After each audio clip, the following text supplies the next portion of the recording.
स्वतंत्रता दिवस मनाने के लिए एकत्रित हुए हैं, यह सभी को ज्ञात है। आप उपस्थित सभी अतिथिगण, तमाम नारी शक्ति छात्र छात्राएं और समस्त मोहना वासियों के लिए आरटी पब्लिक स्कूल की तरफ से 78वें स्वतंत्रता दिवस की मैं शुभकामनाएं देता हूं। और हमारे स्कूल के जो प्रिंसिपल साहब हैं, जो अध्यापक गण हैं, मैं उनका धन्यवाद ज्ञापित करता हूं कि उनकी मेहनत और समर्पण की वजह से हम सब यहाँ आज उपस्थित हैं। हम सबको आज 78वां स्वतंत्रता दिवस मनाने का मौका मिल रहा है। और इस स्कूल के संचालन का आइडिया देने वाले श्री रोहतास जी, उनको भी मैं धन्यवाद ज्ञापित करना चाहता हूं कि उन्होंने इस विचार के लिए धरातल पर जो उतारा है, उसकी वजह से हम सब यहां ये मोमेंट एंजॉय कर पा रहे हैं। इसके साथ साथ हम आपको ये बताना चाहते हैं, खास तौर से भाषण तो हमारे साथी लोग देंगे, स्वतंत्रता दिवस के बारे में बताएंगे, लेकिन मैं स्कूल के बारे में कुछ बता दूं, कुछ तथ्य। ये जो आरटी पब्लिक स्कूल है, ये किसी व्यक्ति का नहीं है, ये ट्रस्ट का स्कूल है। और जो हमने ट्रस्ट बनाया है उसका नाम है भारत तथागत फाउंडेशन ट्रस्ट। और ये भारत तथागत फाउंडेशन ट्रस्ट है, ये सार्वजनिक उपयोग के लिए ट्रस्ट है। मैं इस मंच के माध्यम से इस शुभ अवसर पर ग्राम मोमना वासियों के लिए ये बताना भी चाहता हूं, और कुछ लोगों के मन में ये भ्रम हो कि ये स्कूल किसी व्यक्तिगत स्कूल है, उसे दूर करने का प्रयास करना चाहता हूं। ये जो स्कूल की भूमि है, ये ट्रस्ट की भूमि है, ये किसी एक व्यक्ति विशेष की भूमि नहीं है। वो रोहतास या अखबार का कोई परिवारीजन, ये उनकी भूमि नहीं है, ये उनका स्कूल नहीं है, ये सार्वजनिक उपयोग का, ये पूरे ग्रामवासियों का स्कूल है और ये ट्रस्ट से संचालित है। और वो ट्रस्ट सार्वजनिक उपयोग का ट्रस्ट है, वो ट्रस्ट भी किसी व्यक्तिगत ट्रस्ट नहीं है। और एक बात इसके साथ में जोड़ना चाहता हूं कि इस स्कूल में जो फाइनेंस खर्च हो रहा है, वो ये सही बात है कि इसमें रोहतास जी खर्च कर रहे हैं, हमारे जो अध्यापक गण हैं वो बिना सैलरी के, कोई सैलरी नहीं ले रहे हैं, अपनी सेवाएं दे रहे हैं और स्कूल को आगे बढ़ा रहे हैं। तो जो ट्रस्ट में पैसा आ रहा है, हमारा अकाउंट खुला हुआ है, वो अकाउंट हम अभी बहुत जल्दी सार्वजनिक कर देंगे। और उस अकाउंट में जो पैसे आ रहे हैं, उस पैसे से ही स्कूल चल रहा है, उस पैसे से ही। और उस पैसे साल के अंत में कितना पैसा आया और कितना पैसा हमने कहां खर्च किया है, इसका हिसाब लेने की जिम्मेदारी और अधिकार ये जो आप लोग समस्त जो सब सामने खड़े बैठे हुए हैं और ग्रामवासी जो सुन रहे हैं, हर किसी को अधिकार है ये पूछने का कि हमने जो पैसा अकाउंट में दिया है वो कहां खर्च हुआ है। तो जो ट्रस्ट के संचालक हैं वो कोई इस परिवार के लोग नहीं हैं, वो लोग भी मतलब जो अपने अपने स्तर से अलग अलग जगह से लोग हैं, वो जिम्मेदार लोग हैं और हर एक एक पाई का भुगतान और खर्च के लिए जिम्मेदार हैं। तो हम ये चाहते हैं कि देखिए, बाबा साहब ने जो हमें स्वतंत्रता हमें बाबा साहब ने दिलाई है, हम तो इतना मानते हैं कि जब स्वतंत्रता का आंदोलन चल रहा था, उस वक्त बाबा साहब पर ये आक्षेप लग रहे थे कि भाई ये भीमराव अंबेडकर तो स्वतंत्रता दिवस में हिस्सा ही नहीं ले रहे हैं, ये तो स्वतंत्रता की कोई बात ही नहीं कर रहे हैं। तो सवाल बाबा साहब ने ये कहा था कि देखो भाई, स्वतंत्रता दिलाने के लिए तो बहुत बड़ा आंदोलन चल रहा है, बहुत लोग इसमें हिस्सा ले रहे हैं, लेकिन जो इस देश की आबादी का 80% हिस्सा है, इसकी आजादी का कौन जिम्मेदारी लेगा? इसका आंदोलन कौन चला रहा है? मतलब कोई नहीं चला रहा है।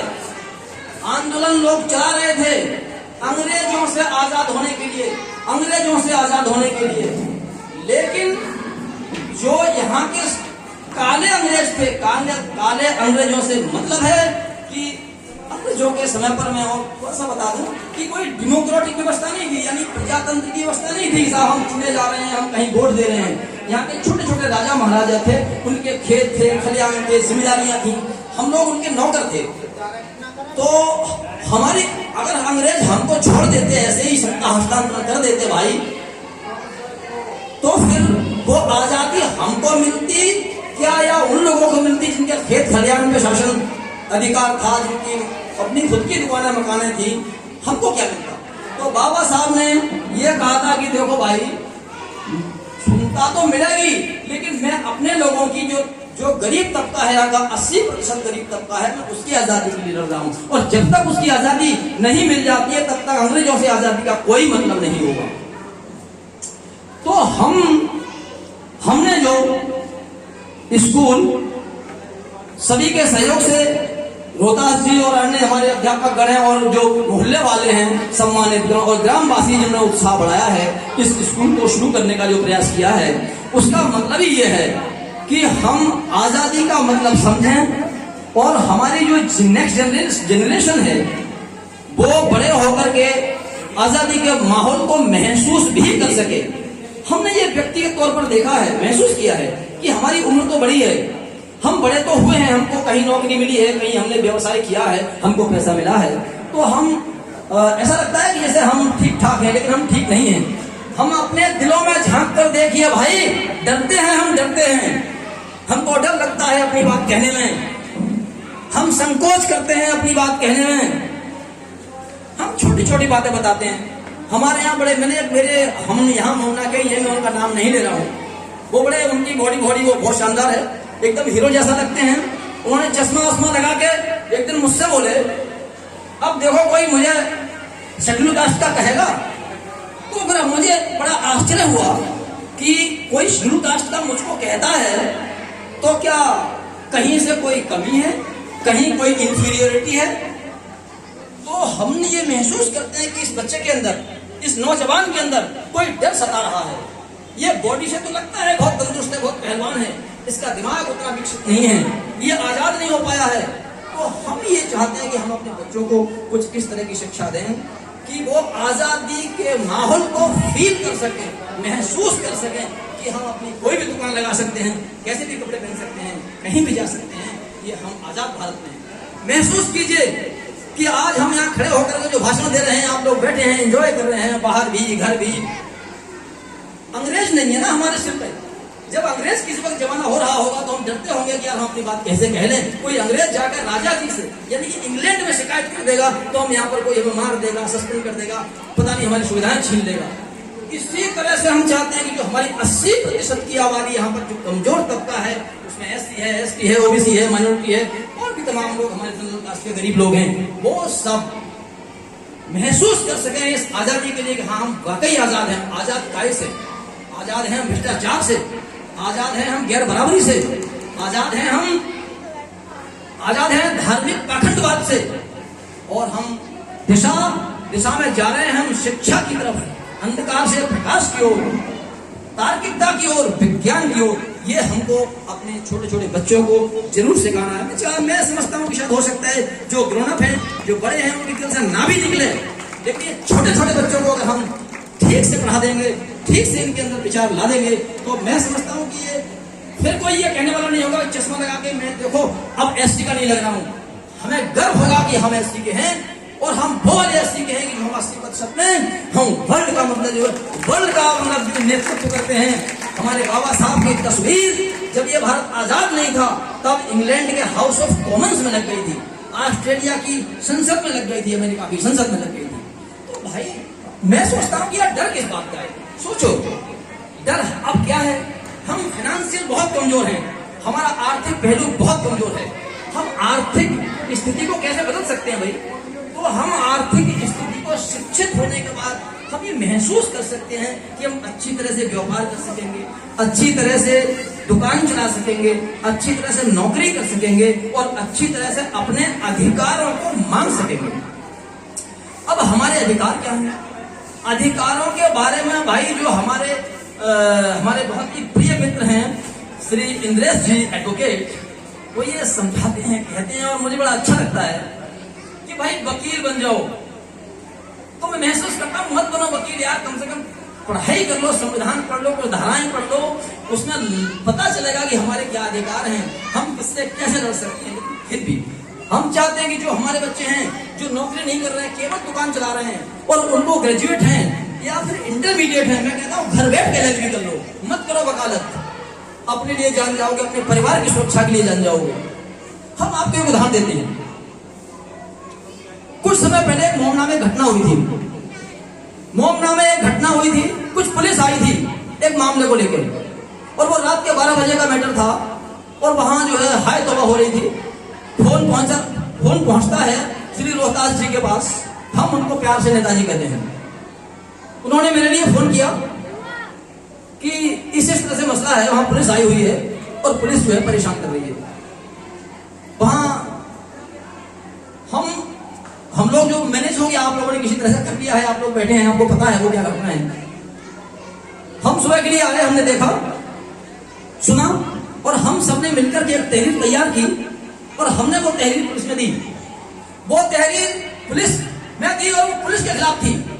वो तहरीर हमने पुलिस में दी और वो तहरीर पुलिस के खिलाफ थी। यहाँ के तमाम लोगों को पता होगा कि उस इंस्पेक्टर ने नेताजी के लिए फोन करके बताया कि मैटर को सेटल कराइए।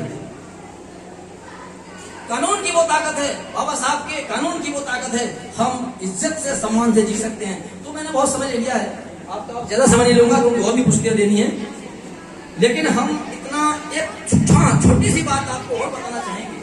अभी पिछले 11 तारीख की बात है, इसी महीने की पिछले 11 महीने की तारीख की बात है। नीट पीजी का एग्जाम था, जिससे ऑल ओवर इंडिया का एक ही एग्जाम होता है और उससे डॉक्टर बनते हैं। तो उस दिन जो है 11 तारीख को वो एग्जाम था। हम किसी शहर में थे, अपनी बेटी के साथ, वो MBBS पीजी के एग्जाम दे रही हैं, तो हम वहां पहुंचे, दिन में पहुंच गए, काफी टाइम से पहुंच गए, शाम को। हमने वहां देखा 11 तारीख में, यानी कि सावन का महीना चल रहा है भाई, सावन का महीना, और मैं ये बात SC ST OBC माइनॉरिटी और 80% तमाम और वो जनरल कास्ट के भी गरीब लोग, मतलब जो जिनके पास सुविधाएं नहीं है, मैं सबसे कहना चाहता हूं, हमने देखा कि लाखों लोगों की भीड़ एक छोटे से शहर में, उस शहर के सारे गलियारे बंद। भारत सरकार ने जो एग्जाम की तिथि रखी थी, जहां एग्जाम होना था, जो सेंटर था, वो बंद किसने कर रखा था? ये बंद कर रखा था सावन के महीने में जो भोले शंकर पर जल चढ़ाने वालों ने। और वो जल चढ़ाने वाले कौन थे? नंगे सच में नंगे थे, वो अच्छा इतना पहने हुए थे और बिल्कुल नंगे थे, और वो धूम खा के शराब पिए हुए थे, नशे में थे। ये मेरी बात है, अगर कोई मीडिया का इंसान यहाँ बैठा हो, रिकॉर्ड कर सकता है, छाप सकता है, ये मैं बिल्कुल लाइव बता रहा हूँ आपको। तो साहब हमने देखा, हमें तो डर लगा वो सब देख के कि इतनी भीड़। वहां शिक्षा का कोई मतलब नहीं था, वहां विज्ञान का कोई मतलब नहीं था, वहां किसी नियम कानून का कोई मतलब नहीं था। करवा कौन रहा है? चंद लोग, शायद वो उतने शिक्षित भी नहीं है, लेकिन इतनी बड़ी भीड़ के लिए इतने बड़े पाखंड में तब्दील किसने कर दिया? अब खर्चा सुनिए साहब, खर्चा सुनिए। लाखों लोगों की भीड़ में मुझे लगता है शायद करोड़ों रुपए एक शहर में खर्च हो गया होगा। कोई बात नहीं है, हम इस पाखंड को एक बात में तो खत्म नहीं कर सकते हैं, लेकिन हम उन्हें और विनय और प्रार्थना करना चाहते हैं अपने लोगों से, भाई कुछ तो समझो कि ये पैसा जा कहां रहा है। तुमको लगा कि हमने 100 रुपए अपनी जेब से खर्च कर दिए, लेकिन आप 80 करोड़ लोगों को अगर 100 रुपए से गुणा कर दो, पता चलेगा आपको कितना पैसा खर्च चला गया हमारी समाज से निकल करके। अब दूसरी बात, मैं मोमना वासियों से और तमाम जो लोग सुन रहे हैं उनसे ये प्रार्थना करना चाहता हूं कि ये स्कूल किसी व्यक्तिगत एक आदमी का नहीं है, ये सार्वजनिक उपयोग का ये स्थान है। अगर हम सावन के महीने में हैं, अगर हम करोड़ों अरबों रुपए हम एक जल चढ़ाने में वहां से लाके वहां और नंगे भूखे रह गए, यानी कि हम शराब पीने में खर्च कर सकते हैं, तो भाई मेरी प्रार्थना है इस स्कूल को आगे बढ़वाइए। हमारा भारत तथागत फाउंडेशन ट्रस्ट है, सार्वजनिक ट्रस्ट है, उसमें कुछ योगदान दीजिए, कुछ अनुदान दीजिए, ताकि हमारे बच्चों को बढ़िया शिक्षा मिल सके और हम अंधकार से प्रकाश की ओर, हम पाखंड से विज्ञान की ओर अपने बच्चों को ले जा सकें। धन्यवाद। जय हिंद, जय भारत।